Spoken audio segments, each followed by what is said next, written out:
The stroke came without warning on a Wednesday morning. 1 second I was reaching for my coffee cup, the next I was on the kitchen floor watching my left arm refuse to move, my mouth trying to form words that came out as meaningless sounds. The paramedics found me 3 hours later when my neighbor noticed my front door was still open and my newspaper still on the porch. Where are you watching from today? Drop your location in the comments below and hit that like and subscribe button. 6 months ago, my biggest worry was whether the library would renew my volunteer position after Thomas died. Life has a cruel sense of humor that way. I'm Virginia Mitchell, 31 years old, former head librarian at the Scottsdale Public Library, current stroke survivor learning to live with a body that only half works. The doctors say my recovery is remarkable for someone my age. I can walk now with a cane, speak clearly most of the time, and my right side works fine. But my left arm hangs uselessly at my side, and my left leg drags when I'm tired. My beautiful Victorian home, with its steep staircases and narrow doorways, has become an obstacle course I navigate with increasing difficulty. Thomas passed away 4 years ago from a heart attack. Quick and painless, the doctor said. As if that was supposed to comfort me. We'd been married bon years, raised our daughter Karen together, built what I thought was a simple, comfortable life. Thomas was an accountant for a small firm in Phoenix. Nothing fancy, nothing special. We drove practical cars, took modest vacations, and worried about the same bills everyone else worried about. At least, that's what I believed. My daughter Karen called the morning after my stroke, her voice carrying that familiar tone of impatience that had become her default setting over the years. She'd married Derek 8 years ago, a man with expensive tastes and questionable business sense. They lived in a sprawling house in Paradise Valley that always seemed to need another renovation, another upgrade, another infusion of cash. Mom, I talked to Derek, and we think you should consider Sunset Pines. It's a wonderful facility with round-the-clock care. Sunset Pines. I'd driven past that place 100 times. The parking lot was always empty. The building looked like it hadn't been updated since the Motngin Chin Chumbay Muis, and there were regular stories in the local paper about health code violations. Karen, I'm recovering well. I just need some help at home for a while. Mom, be realistic. You can't live alone anymore. What if you fall? What if you have another stroke? We can't be running over there every time something goes wrong. I wanted to point out that she hadn't run over at all. She'd visited exactly once since my stroke, spending 40 minutes explaining why she couldn't help more before rushing off to a charity luncheon that apparently couldn't happen without her presence. What about staying with you for a few weeks, just until I'm stronger? The silence on the other end of the phone told me everything I needed to know before she even spoke. Mom, you know how Derek is about his space, and the kids are in the middle of their activities. It would disrupt everyone's routine. Besides, our guest room is being used as Derek's home office now. The pandemic changed everything. Derek's home office. I'd seen that room. It had a treadmill, a TV the size of a small car, and a collection of golf clubs that probably cost more than my annual grocery budget. It hadn't seen actual work since the day it was decorated. I understand, I said. Because what else could I say? Sunset Pines has openings. I can have them send you information. They have a Medicaid program, so it shouldn't cost you much. Medicaid.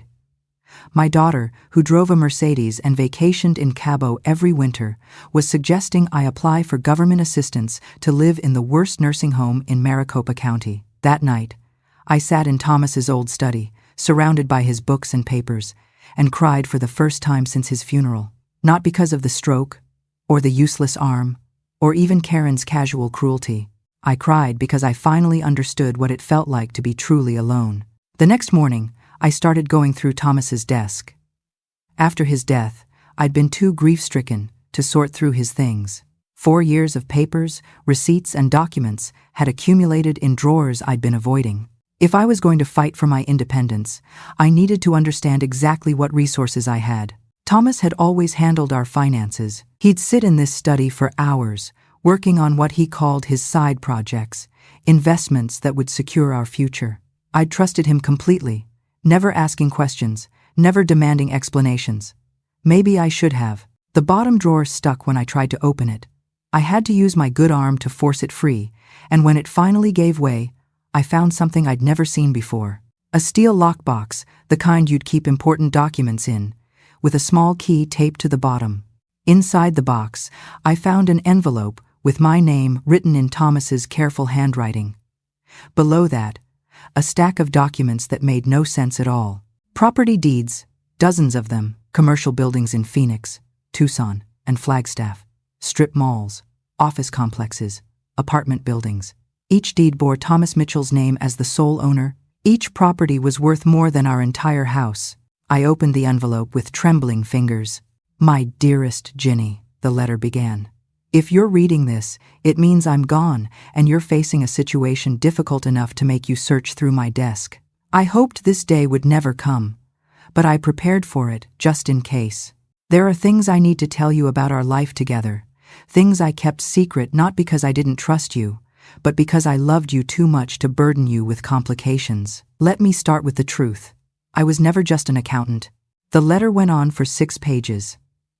Thomas had started buying distressed properties 30 years ago, using money he'd saved from freelance accounting work I never knew about. He had an eye for undervalued real estate and a talent for finding tenants who would pay reliably.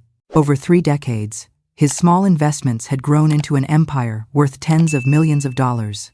But here's the part that still haunts me. He'd kept it secret because of Karen.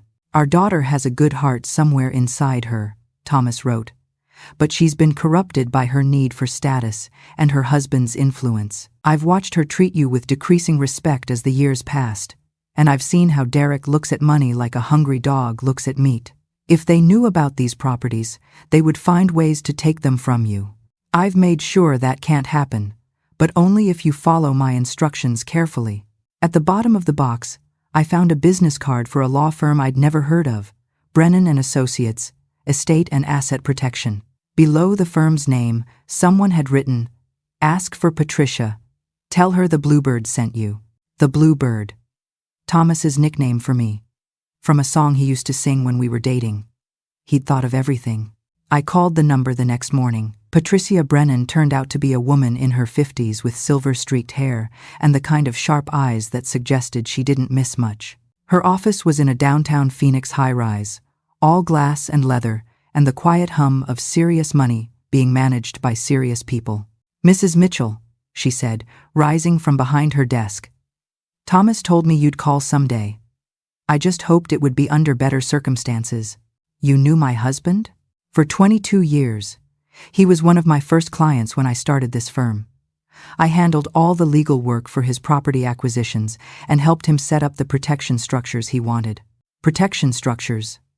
That phrase kept coming up. "Mrs. Mitchell, do you understand the full extent of your husband's estate? I found the property deeds. There were dozens of them." Patricia nodded slowly. "There are currently 43 properties in the Mitchell Family Trust. Combined assessed value is approximately $8 million. Annual rental income across all properties averages $8 million. I gripped the arm of my chair with my good hand. $8 million. Thomas, my practical, coupon clipping, drive the same car for 15 years Thomas, had been worth $8 million. Why didn't he tell me?" "Because he loved you." Patricia's voice softened. "He said the money would have changed everything. The way people looked at you, the way they treated you, the way Karen and Derek behaved. He wanted you to live a normal life with him, knowing that when he was gone, you'd never have to worry about anything. But I have been worrying.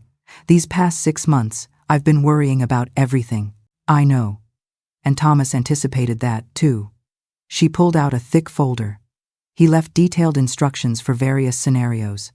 Medical emergency, financial hardship, family abandonment. She paused meaningfully.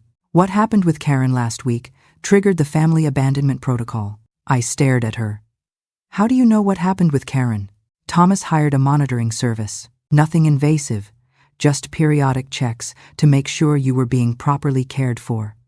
When your daughter refused to help after your stroke and suggested Sunset Pines, the service flagged it immediately. My husband had been watching over me from beyond the grave. The thought was both comforting and slightly unsettling.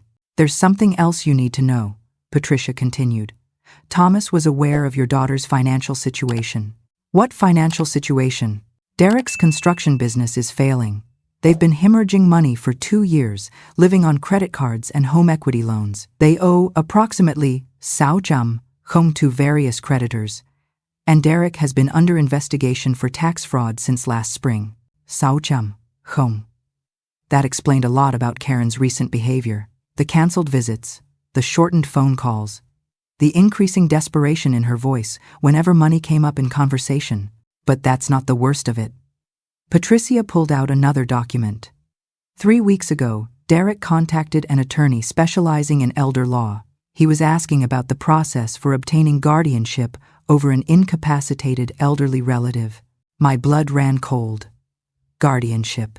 If they could have you declared mentally incompetent, they could control your finances. They're assuming you have some savings, maybe a small inheritance from Thomas, enough to help them with their debt problems. They have no idea what you're actually worth.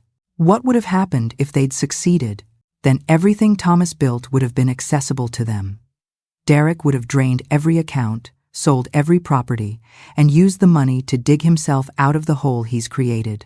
Patricia opened the folder in front of her. But Thomas prepared for this possibility. He spent years setting up legal structures that would protect you from exactly this kind of exploitation, and he created something else. She looked at me with an expression I couldn't quite read. He created a trap. What kind of trap? If Karen or Derek ever attempt legal action against you to gain control of your assets, a series of automatic financial events will be triggered. Events that will destroy them completely. The trap, Patricia explained, was elegant in its cruelty. Thomas had co-signed several of Derek's business loans over the years, ostensibly to help his son-in-law through rough patches. What Derek didn't know was that those loan guarantees contained special clauses that Thomas had quietly negotiated with bankers who owed him favors. The moment any guardianship action is filed against you, those loan guarantees become due immediately, Patricia said. Derek's creditors will demand full payment within 30 days. And because Derek used Karen as a co-signer on most of his personal debts, she'll be equally liable. How much are we talking about? With penalties and interest. Approximately $700,000. More than they could possibly raise, even if they sold everything they own. Thomas had turned their own greed into a weapon against them. Every time Derek borrowed money, every time Karen co-signed a document without reading it carefully, they'd been tightening the noose around their own necks. There's one more thing, Patricia said. Thomas left you a letter for this specific situation. She handed me a sealed envelope with my name on it. I opened it in the car, sitting in the parking garage with tears streaming down my face. My darling Ginny, Thomas wrote.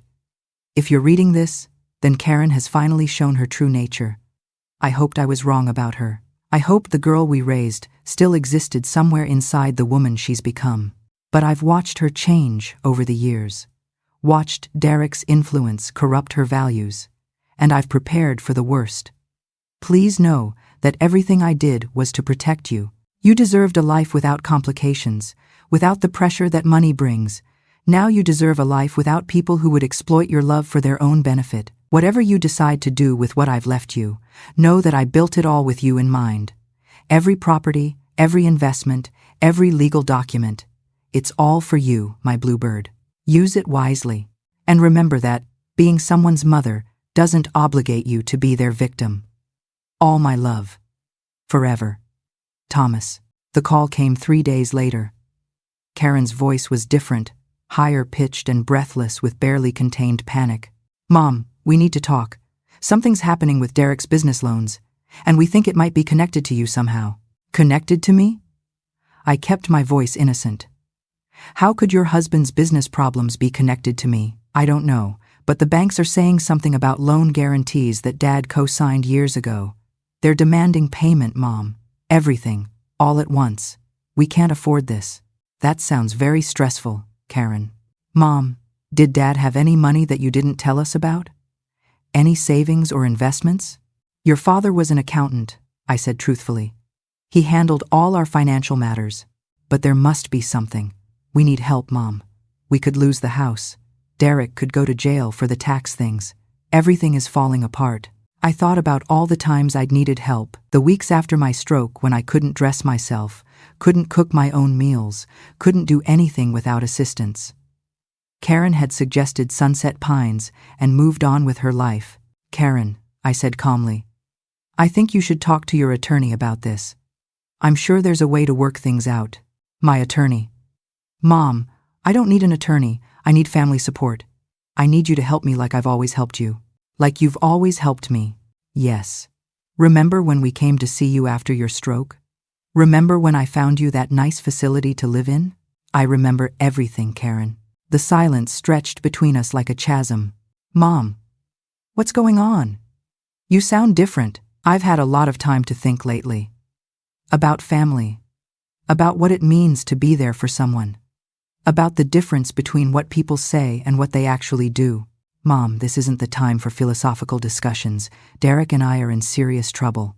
I know you are, and I'm sorry about that. But I think this is something you're going to have to figure out on your own. I hung up the phone and sat in Thomas's study, surrounded by the evidence of his secret life, feeling something I hadn't expected: peace. The next month was chaos. Patricia kept me informed as Derek's financial empire collapsed like a house of cards. The loan guarantees triggered a cascade of demands that exposed his fraud, his debts, and his years of creative accounting. The IRS accelerated their investigation. 3 of his major creditors filed lawsuits. The house in Paradise Valley went into foreclosure. Karen called repeatedly, her messages becoming increasingly desperate. At first, she tried guilt. Mom, I know we've had our differences, but this is your grandchildren's futures at stake. Then anger. This is your fault somehow. I know it is. Dad must have done something, and you're hiding it from us. Then bargaining. Mom, if you have any money at all, we could work out a repayment plan. I'd do anything. I'd move you in with us. I'd take care of you myself. I saved that message. The offer she denied me when I needed it, suddenly available when she needed something from me. Finally, she showed up at my door. Karen looked like she'd aged 10 years in a month. Her designer clothes were wrinkled, her hair was unwashed, and her eyes had the hollow look of someone who'd lost everything and still couldn't understand how it happened. Mom, please, she said when I opened the door. I have nowhere else to turn. I let her in because despite everything, she was still my daughter. I'd carried her inside me, nursed her through childhood illnesses, celebrated her graduations and her wedding. Biology doesn't care about betrayal. The banks are taking everything, she said, slumping onto my couch. Derek's facing criminal charges. The kids had to change schools because we couldn't afford the tuition. Everything we worked for is gone. I sat across from her in Thomas's old chair. What do you want from me, Karen? Help. Money. Something. You must have something, Mom. Dad must have left you something you haven't told us about. Why do you think that? Because none of this makes sense otherwise. Dad co-signed loans that we didn't even know about. There are legal structures and trust documents and things that a normal accountant shouldn't have. Someone with money set all this up. Someone who wanted to protect something or protect someone. Karen looked at me, really looked, for the first time in years. What do you mean? I mean that your father knew exactly what kind of person Derek was, and he suspected what kind of person you were becoming. So he spent years making sure that if you ever tried to hurt me, you'd only end up hurting yourself. The color drained from Karen's face. Dad set this up? He did this to us? He gave you a choice. Take care of me, treat me like family, and nothing would have happened. Try to have me declared incompetent so you could steal my money, and everything you had would disappear. We weren't trying to steal from you. We were trying to help. You were trying to get guardianship over an elderly stroke patient so you could access her bank accounts. That's not help, Karen. That's exploitation. Mom, I didn't know Derek was going to do that, but you didn't stop him either. Karen started crying, the ugly, gulping sobs of someone confronting a truth they'd been running from. I watched her, without feeling much of anything. Maybe that made me cold. Maybe it made me finally honest. How much? She asked finally. How much did Dad really leave you? Enough to save you, I said quietly. Enough to make all your problems disappear. Enough to give your children back their futures and your husband a second chance. Hope flickered in Karen's eyes. And will you? Will you help us? I thought about Thomas's letter. About all the years he'd spent building something while letting me worry about grocery money. About the protection he'd created because he knew, even before I did, that our daughter would eventually choose her husband's ambitions over her mother's welfare. No, I said. I won't. Karen stared at me like I'd slapped her. But we're family. I'm your daughter. You're my daughter when you want something from me. When I needed you, I was an inconvenient disruption to your household routine. When I was scared and alone and recovering from a stroke, you suggested I apply for Medicaid and move into a facility that's been cited for health code violations. Family isn't just a word you use when it's convenient, Karen. It's supposed to mean something. I've changed. I see things differently now. You've lost everything. That's not the same as changing. That's just being desperate. Karen left that day, and I haven't spoken to her since. Through Patricia, I know that Derek pled guilty to tax evasion and is serving 18 months in a minimum security facility. Karen moved in with her sister-in-law and is working as a receptionist at a dental office. The children are adjusting to public school. Sometimes I feel guilty. Then I remember the look in Karen's eyes when she suggested Sunset Pines, the casual dismissal, the complete absence of love or concern, and the guilt fades. I used Thomas's money to hire a full-time home health aide, a wonderful woman named Maria, who helps me navigate my Victorian house without needing to move or sell it. I funded scholarships for first-generation college students at the library, where I volunteered for 20 years. I donated to stroke research and rehabilitation programs. But the thing I'm most proud of is what I did with Thomas's favorite property, a strip mall in a rough part of Phoenix that he'd bought for almost nothing 30 years ago. I converted it into a resource center for elderly people who've been abandoned by their families. Legal aid, financial counseling, housing assistance, everything an older person might need when their children decide they're not worth the trouble. I named it Thomas's Place. Last week, I got a letter from Karen. 3 pages of apology, explanation, and carefully worded requests. She wanted to reconcile. She wanted me to meet my grandchildren again. She wanted, buried in the 3rd paragraph, to discuss whether there might be some way I could help with the children's education expenses. I read the letter twice, then put it in my desk drawer with the others. Maybe someday I'll respond. Maybe someday I'll believe that Karen's change of heart is genuine and not just another desperate grab for resources. But today is not that day. Thomas always said I was stronger than I knew. It just took losing everything to discover he was right. Or maybe it took discovering that what I thought was everything, my daughter's love, my family's support, the belief that blood means loyalty, wasn't really everything after all. The real everything was already there, hidden in a lockbox at the bottom of Thomas's desk. Not the money, though that certainly helped, but the knowledge that someone had loved me enough to plan for a future I couldn't imagine. Someone had seen the danger coming and built walls to protect me. Someone had believed I was worth protecting, even when my own daughter didn't. That's what family really means. Not obligation, not biology, but the choice to love someone enough to sacrifice for them, even when they'll never know. Thomas made that choice every day for 30 years. I only wish I'd been able to thank him. Thanks for listening. Don't forget to subscribe, and feel free to share your story in the comments. Your voice matters.